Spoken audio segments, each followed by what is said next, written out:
December 1st, 1948. Somerton Beach, Adelaide, Australia. Early morning. Two people walking along the sand noticed a well-dressed man slumped against the seawall. They assumed he was drunk or sleeping. They walked on. Hours later, he was still there. Someone checked on him. He was dead. No identification, no wallet, no labels in his clothing. All had been carefully removed. In his pocket, they found a scrap of paper with two words torn from a book, Tamám Shud. It means ended or finished in Persian.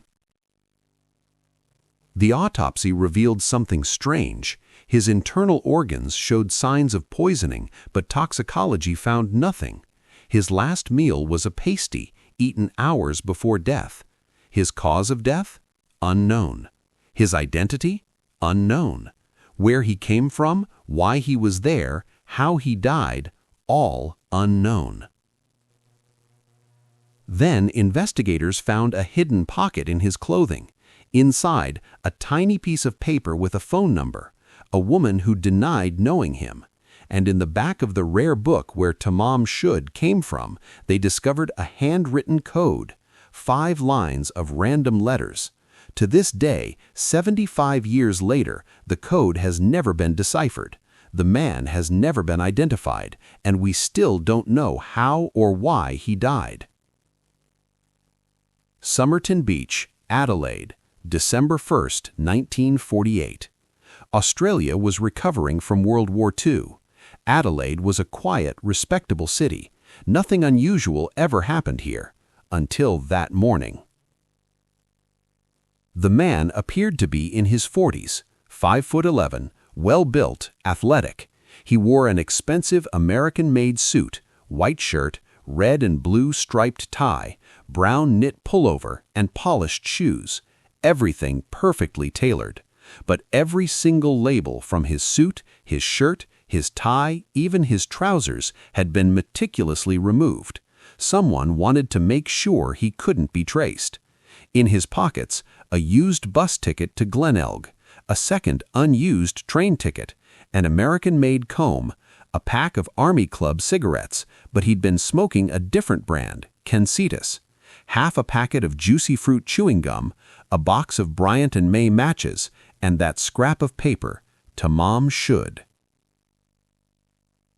The autopsy was performed by pathologist Dr. John Dwyer. He found something disturbing. The man's stomach, liver, and spleen showed signs of acute poisoning, blood congestion in multiple organs, evidence suggesting he'd been poisoned, possibly by a rare exotic compound. But toxicology tests of the time found nothing. They couldn't identify the poison. Dr. Dwyer's conclusion, heart failure, but he couldn't explain what caused it.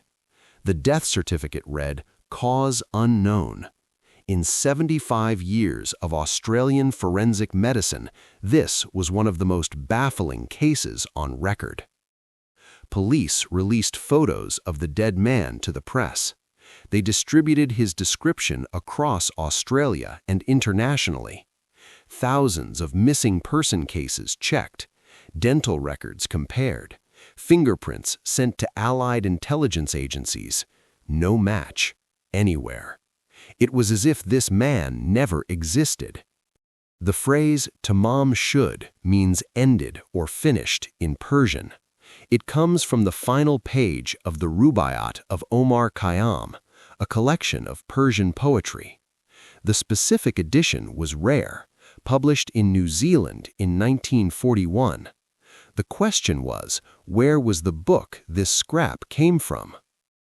July 1949, 7 months later, a man walked into Adelaide police station.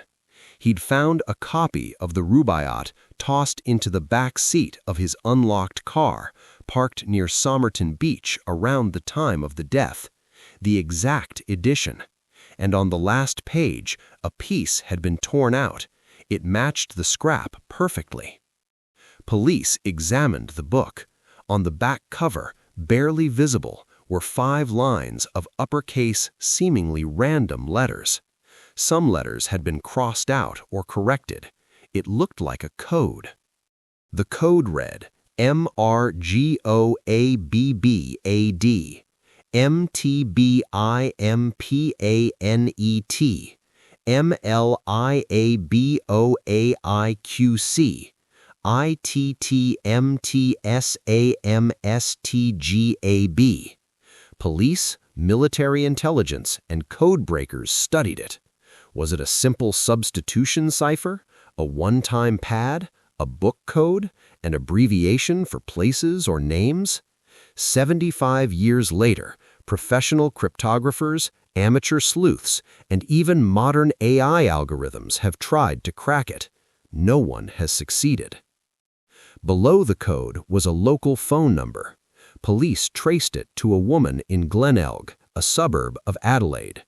Her name was Jessica Thompson, though that was an alias. Her real name was Jo Thompson, also known as Jeston.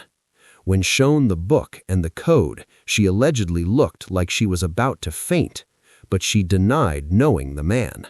She claimed she'd given a copy of the Rubaiyat to a man named Alfred Boxall during the war. Police found Boxall, alive, with his copy intact. So whose book was this? Jessica Thompson was a nurse. She'd worked in intelligence during World War II. She was beautiful, enigmatic, and clearly terrified when police questioned her. Witnesses said she recognized the dead man's plaster cast when shown it, but she refused to identify him. She took whatever she knew to her grave in 2007. 1948 was the height of Cold War paranoia. Australia was a strategic location. Soviet spies operated in the region. British and American intelligence had operations in Adelaide. The Somerton Man's strange death, coded message, and erased identity have led to one overwhelming theory: he was a spy. Theory 1. He was a Soviet agent. Evidence: the Woomera rocket range, a top-secret weapons testing facility, was just north of Adelaide. The Soviets were desperate for intelligence on Western rocket technology. The code could have been encrypted intelligence. The poison, undetectable by 1948 tests, might have been a KGB-developed compound. Perhaps he was a double agent, assassinated for betrayal, or a successful spy who took his own life to avoid capture. Theory 2. He worked for British or American intelligence. The American-made clothing, the removed labels to avoid identification, Jessica Thompson's wartime intelligence connections. Maybe he was one of ours. Perhaps he knew too much. Perhaps he was silenced by his own side. The code could be a final message. The book, a dead drop signal. Theory 3. He and Jessica Thompson were part of something together, a suicide pact, a failed romance, a secret she could never reveal. Her husband, Robin, was also mysterious. He looked remarkably like the Somerton Man. Some believe Robin wasn't the father of Jessica's son. They believe the Somerton Man was. DNA would tell us, and recently it has. For 70 years, the Somerton Man remained buried in Adelaide's West Terrace Cemetery under a headstone reading simply, "Here lies the unknown man who was found at Somerton Beach." But in 2021, South Australian authorities approved exhumation for DNA analysis. In 2023, the body was finally exhumed. Hair samples and bone fragments were sent for advanced DNA analysis. Genealogical databases were searched, genealogical trees constructed, and after 75 years, investigators announced they had a name. Professor Derek Abbott of the University of Adelaide and genealogist Colleen Fitzpatrick analyzed the DNA. They built a family tree tracing back through generations. In 2022, they announced the Somerton Man was likely Charles Webb, an electrical engineer from Melbourne, born in 1905. Charles Webb, married, estranged from his wife, an engineer, last seen alive in 1947. He matches the age, the build, the timeline. But there's a problem. The evidence isn't conclusive. South Australian police have not officially confirmed the identification. The DNA is degraded. The genealogical connection relies on distant relatives. Some experts remain skeptical. Jessica Thompson's daughter, Robin's daughter, was also tested. The results? No genetic link to the Somerton Man. He was not Robin's father, despite the resemblance. So if the Somerton Man was Charles Webb and he wasn't the father of Jessica's child, what was their connection? Why did she react with such fear when shown his picture? Even if we now know who he was, we still don't know why he died. We don't know what the code means. We don't know why all his labels were removed. We don't know what Jessica Thompson was hiding. A name doesn't solve the mystery. It just adds another question. Today, Somerton Beach looks much as it did in 1948. Families walk the sand, tourists visit. Few know that 75 years ago, a man died here, a man whose identity, purpose, and fate remain one of the world's most baffling mysteries. The Somerton Man's grave became a pilgrimage site for mystery enthusiasts. For decades, people left flowers, notes, copies of the Rubaiyat. Even with a possible name, the mystery endures. Charles Webb, if that's truly who he was, took his secrets to the grave.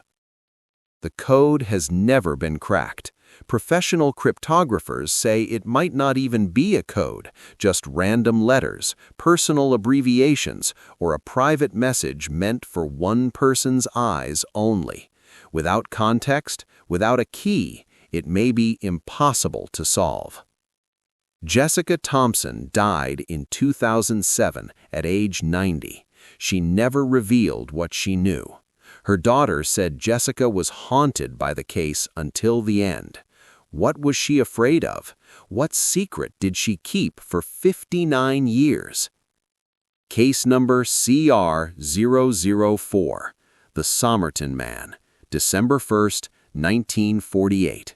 Possible identity, Charles Webb. Cause of death, unknown. The code, unsolved. The connection to Jessica Thompson, a mystery. This is Australia's most perplexing cold case, and even with modern DNA, we may never know the full truth.